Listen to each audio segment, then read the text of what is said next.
Dan, like I said, I've known you a long time since I've been doing this job and coming into this place. I think the first time I came down here was to see Ryan Doyle, and you've been pottering about all the time. Yeah.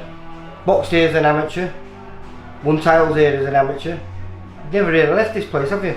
No, it's been here a long time. Been here over 20 years. Feels like home.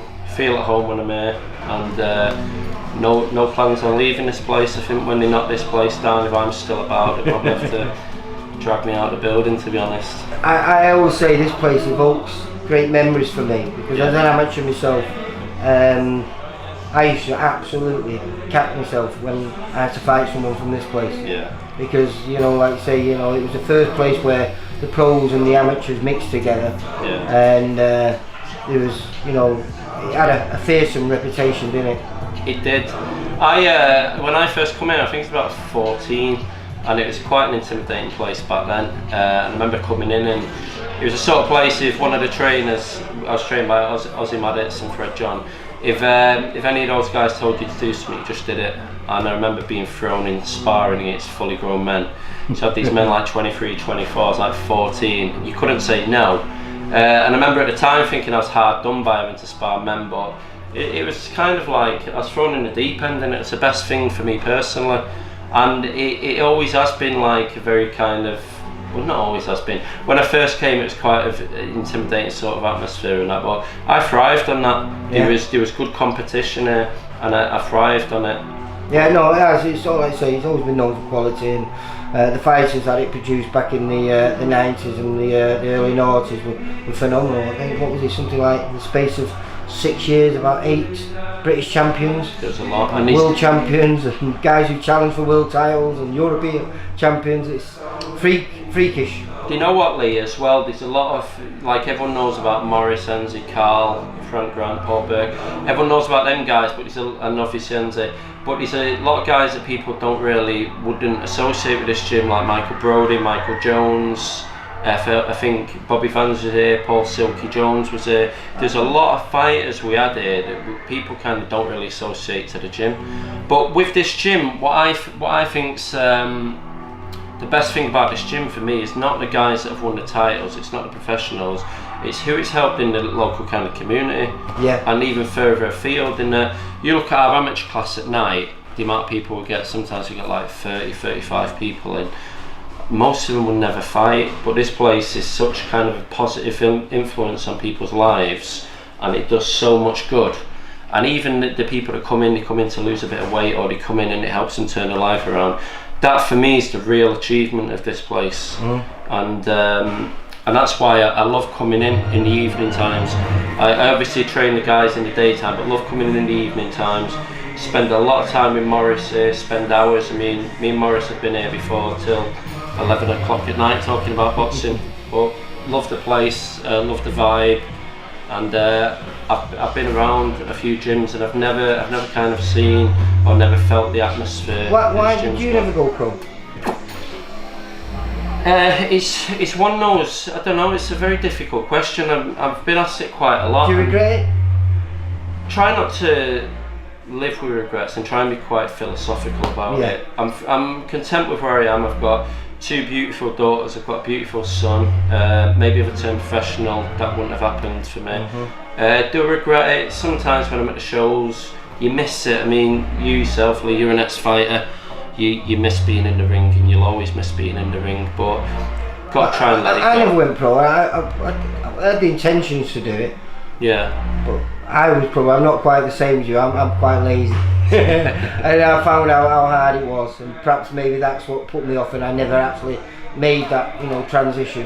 Yeah. But I appreciate what all these guys put themselves through. I was watching you with the lads before, and you're brutal. Yeah. You've got. But I suppose you get that from, because I remember being down here watching Morris put the lads through it, and he was brutal, isn't he? Well, that's what you find. You had obviously Phil, Morris, all the guys, and I didn't know Phil. I didn't meet Phil, but I know Morris, Ozzy Madditz, and all the other guys who trained me. And that's what it is. You've got to be brutal. It's a brutal sport. There's no good being in the gym. Train hard, fight easy. Yeah, train hard, fight easy. No not good being in the gym with the guys and giving them a nice easy time, and then when they turn up fight night, doing a hell of a fight, and they've not got they've not done the training to kind of compete. Well, this is going to be great for you now, because with Haroon turning up here and bringing his heavyweight fights down here, there's a lot more fighters fighting. I mean, you worked a lot with Ben Sheedy, didn't you? Sam Hyde. Who was the other? Ryan Doyle was here when I first came down. Jimmy Atif. But Jimmy, yeah. But there was never really been a big group. It's more one at a time, maybe two at a time, wasn't it? Really, there was an overflow where there was three of them here, but then they all wandered all over the place. Now you've got maybe 5, 6 good lads, all in a similar weight bracket. Perhaps your weight bracket, because you were welterweight, weren't you? So maybe it's great for you because you can relate to them and know what they need. What's good is if you can get a good group in the gym, you can build a real kind of competitive atmosphere. You see that with Joe down at Joe Gallagher's, what them guys done. You build a team, you build a group together, and it's a competitive nature. Plus Joe was and they push each other. A champs camp boy as well, wasn't he? He was. I mean, look at the photos. I think Joe first started training fighters when he was about 26 there, I think he was. He's very young. But there's been a lot of good trainers come through. I think Joe Pennington come through here as well. Yeah. So basically, like I said, this gym and Mosser and Collier's are the main base for why Manchester is in the place that it is now. Because all the coaches that are coaching now all stemmed. You can all got a direct link to either one of those gyms. I think you're right, and I think if you look at this gym and obviously Colliers and Moston, I think they probably share the same sort of values. Definitely. And I think that's the reason they've been about so long. This gym's been about a long time. Colliers has been around ages, and you've got like people like Morris is kind of the guy at this gym. He keeps everything together, and then you've got Pat over there. He does the same, and I think that's probably the reason. It's got that old school kind of feel to this gym, and it's probably got the old school feel over at Colliers. Do you think with this new bunch of lads that you've got here, there's a few of them that could go on to bring some glory days back to this place? I think so, absolutely. I think they've all got potential, and more important than the potential they've got, I think they've got the work ethic, and I think that's more important. They want to come to the gym, they want to work hard, they want to push themselves. Because I was surprised when Atif Shafiq turned up here, because he's a Sheffield-based boy. He's an Ingle boy, and he's come all the way down here. So I mean, obviously he must be doing something right here. That's a testament to Haroon and what Haroon's been doing, because when Atif came with Haroon, I didn't know him, but I mean, Atif's a good boy. He's a good fighter. You can see he's skillful. He knows boxing. He knows the game. He knows what the sacrifices and the hard work. And he's also a very good influence and role model for the other fighters in the gym. Do you think, because he's been a pro for, even though he's only young, I think he's only about 25, but he's quite he's been around a long time. I think he's been quite pro for about 7 years. And a great win last time out against Lee Appleyard, which I think was probably a little bit against the odds. But he's had 2 defeats on his record. One to a kid called Bro Caesar. Early on in his career, back in, I think him in a pro couple of years, and then he lost to a German lad who was on the Sean Preston.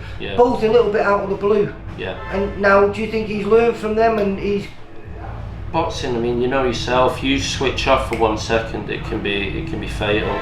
And the fight I saw the one where he got slapped in the first round. Yeah, that was one in Preston, wasn't it? Yeah, I just think he started and he wasn't as sharp and as focused as he could be, and he got caught. And if you get caught and you've got the small gloves on, anything can happen. So I think what he's learned, I think he's learned to focus, really focus. First bell. Yeah, from the first bell, you've got to be on it, especially with his sort of style where he relies on his reactions a bit. And he's got his hands low. If you've got a fighter and he keeps his hands up, early on you can take a couple on your hands and kind of feel your way into the fight. But for Atif there, because his hands down, his reactions, he's got to be on it. He's got to be warm before he goes into the ring, and he's got to be on it from the first. Well, you're going to have a busy March. You've got quite a few lads out from here, haven't you? Yeah, Jake James, who I've just spoke to. He's one of our boys. He's got Khalid, who's out. Is he the week before? Is he? On the Kieran Farrell show? Yeah, he is,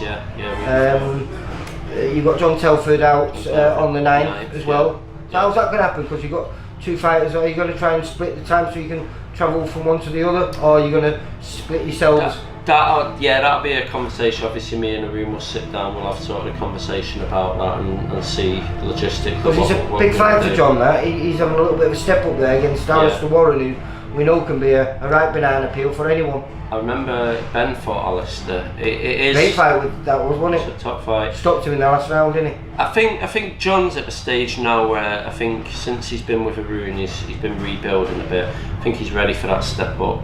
I think he's ready for that step up to see, do you know what I mean, what you're going to do, what's your ambitions, what level you're at. Yeah. Jake James, I'm a big fan of Jake. I had him on the pad the other night as well. He's got huge potential. Yeah. But not only that, I mean, anyone that speaks to him, he's a cracking lad. He's just a head down, get to work kind of guy. Khalil's coming on. He's very young, Khalil. Huge amounts of potential, and if he knuckles down, he can really well, go that far. spar I just watched with them two was a great. Was it 3 or 4 rounds? I can't remember. 4 rounds. Yeah, really entertaining. Which it's only going to benefit himself because you've got Ryan Oliver here as well. He's a welterweight. Yeah. So I think Khalil is super lightweight. Yeah. Jake is a welterweight as well, isn't he? Yeah. So it was a good spar between Khalil and Jake because there's a good mix of styles. Yeah. And it'll bring him on because Jake's going to be fighting probably people like Khalil and Khalil vice versa with Jake. It was a really good kind of matchup, that spar. But yeah, throw Ryan into it as well. Got some great sparring down there. So, good times ahead for this place. Absolutely. I mean, this place, it's always been good times for me, this place, since I first walked into it. But just recently, with a lot of the pros going, it's good to obviously have heavy hitters in there.